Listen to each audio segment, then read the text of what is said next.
Si Earl nga pala may mensahe kay Cedric. Ano masasabi mo kay Cedric? Pre, kalabanin mo ako. Pag lumakas ako, dudurugin kita. Cedric.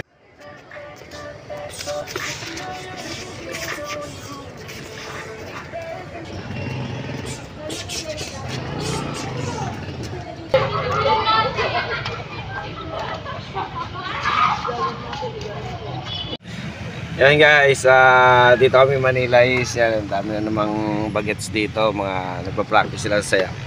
Si Earl nga pala may mensahe kay Cedric. Ano masasabi mo kay Cedric? Pre, kalabanin mo ako. Pag lumakas ako, dudurugin kita. Cedric.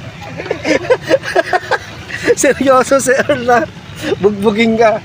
So ngayon guys, nabalik na si Cedric sa training. Then binigyan ko siya ng pagkakataon. Hindi naman siya sumira sa pagkakataon ngayon. Pero syempre, isang message pa para kay Cedric na abangan ng lahat. Ito si Cedric, yung walang alam sa boxing. Pero ngayon, nag-aham na.